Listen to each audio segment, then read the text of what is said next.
Thank you. So, welcome. I'm Mr. Craig. Those of you who don't know, I'm glad we got so many people here, kind of in a last-minute situation.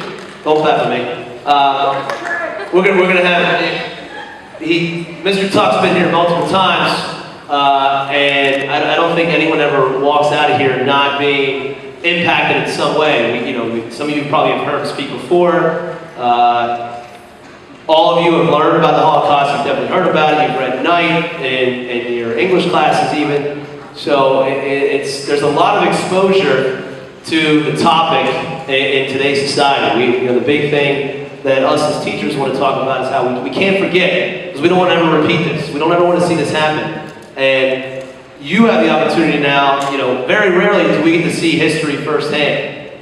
Okay, and there's not going to be a whole lot more opportunities moving forward for any of these situations. So, I hope you take advantage of today. I hope we can understand the gravity of the situation, understand what we're about to talk about and hear, and can give the utmost respect to a visitor at our school, but especially a visitor like this. So, we're going to briefly walk through some of the history. It's not going to be very long. You're going to see some pictures. Some are familiar, some are not familiar. But I'm going to be brief because I want to bring up Mr. Tuck to talk about this. So, if we can go ahead. So, April 1st, 1933, the Nazi takeover begins. German boycott Jewish businesses. Signs like this: Germans defend yourselves. Do not buy at Jewish shops. So the beginning of the restriction of the rights of Jewish citizens in Germany begins with the Nazi rise to power in 33 and 34. Nazi rally in 1935, proclaiming that the Jewish question was far from settled. So the idea that it's a question, a problem that has to be solved,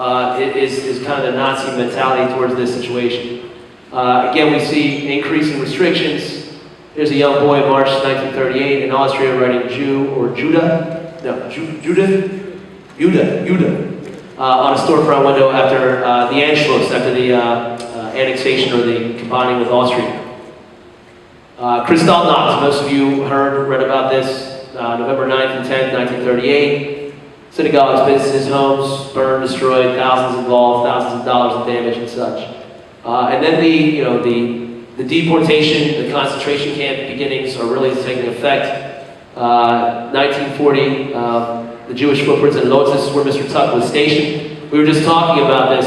See the walking bridge over top in the top picture? Everyone see that? That is how they got from one side of the ghetto to the other. If you were Jewish and you were on that street, you were shot dead as you stood.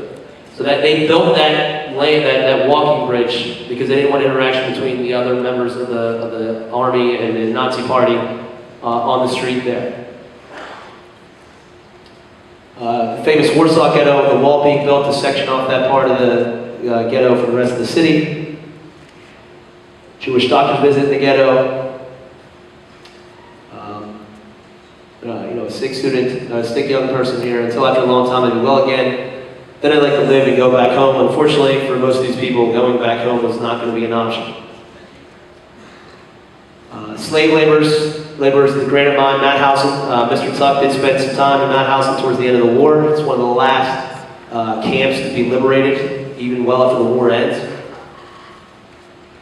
Now, we're going to start seeing some more graphic pictures. The Einsatzgruppen, the murder, the killing units, the mobile killing units, some of the things and atrocities they carried out. Separation happening here as members in the Lodz ghetto are deported to Kelmno. Not bad. Some of the resistance fighters, underground fighters, trying to find a way to hold off Nazi infiltration and such. Very famous picture, I know it's on our 9th grade textbook.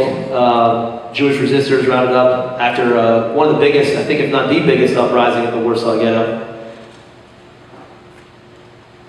Here would be, looks like probably, is this liquidation of the Warsaw Ghetto, deporting prisoners and resistance fighters and all such to Treblinka and Auschwitz.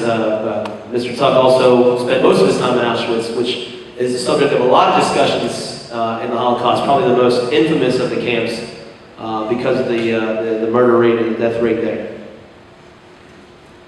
Again, some more captured fighters.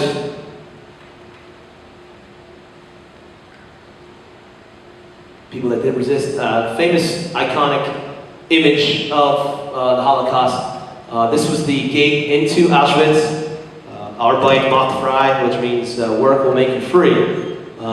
That original sign was actually stolen in more recent times, which is pretty awful to think about. They have recovered it and put it in a museum to keep it safe. So you can go today to Auschwitz. The sign has been recreated, but that was a very big symbol. Mr. Tuck was just talking to me about how freedom was dying.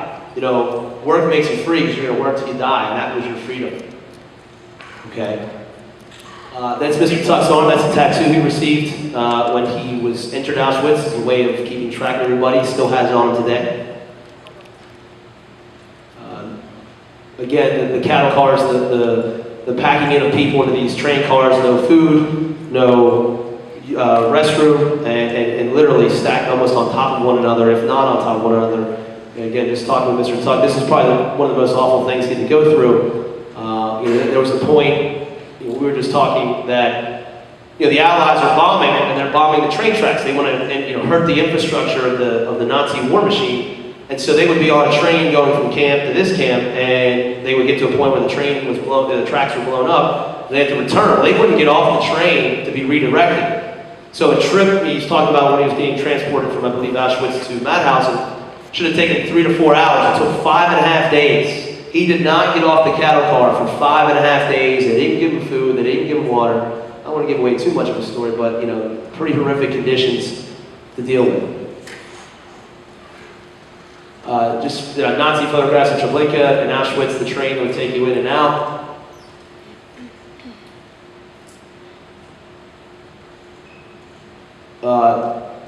This is one of the major scenes when they would separate and send people either to the gas chamber or to work. So you see more of the selection process that would go on there. Pretty horrific. I mean, families, friends, being torn apart here at the train station or as they got off.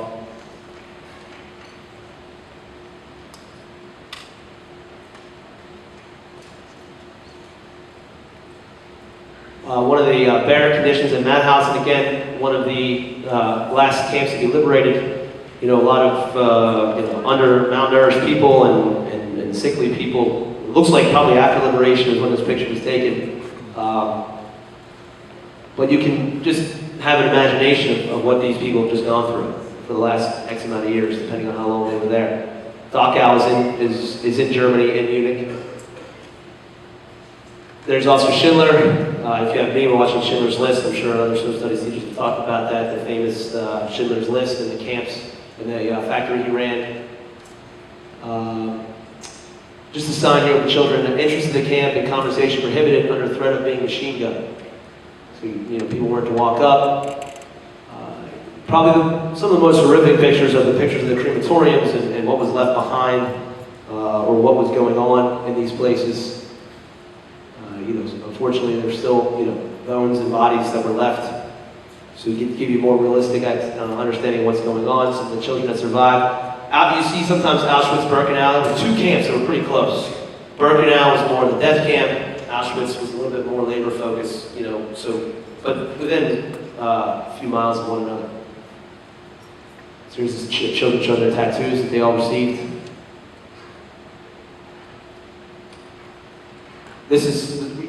Were you here, Mr. Tuck, at this place? Were you working on the planes? Okay, so that's another place that Mr. Tuck was working as a laborer, and Gusen is the last. There's Gusen. There it was. Gusen was the last place he was stationed before being finally liberated from the German army, the SS. Buchenwald, another famous camp, one of the bigger camps, some adult prisoners. After being liberated, trying to work on their health and getting back to a healthy weight and such. Do you have the quote on here? You want me to give the quote? Okay. You see these horrific pictures, and Mr. Tuck's very big on Dwight Eisenhower tells people, his soldiers and such, take as many pictures as possible, and no matter how horrific, record it all. And I might paraphrase some of his vulgar language, but he basically said some crazy, ignorant SOB down the line might try to deny that this ever happened. So he wanted record. And we have people, modern day leaders. We were just talking, the leader of Iran denies the Holocaust even happened. was all fake. Okay, I think this, among many images and stories, proves that this was a real idea. And so Eisenhower did want these pictures, as horrific as they were, to be captured, to be recorded, and to be kept. So there was record that this happened, and this is what was going on in these places during World War II. So there's a shot of an empty camp after liberation, after VE Day.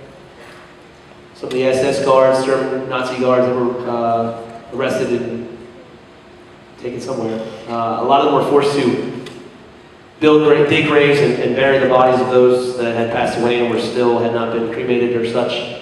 You can just, again, not much to say.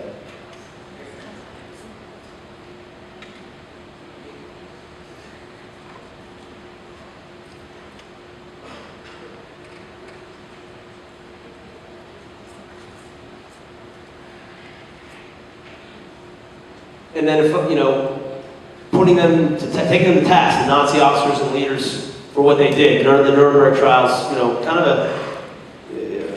the first of its kind. Like, how do we deal with people that commit crimes in an international community? So Nuremberg kind of set a standard of, we're talking about human rights, and what does every person, no matter what country you're from, believes essential to human life and human rights, and Nuremberg really put that a lot in perspective. So, without any further explanation from me, because I'm boring, I want you to hear from the gentleman we're so lucky to have. So let's give a big old Truman applause for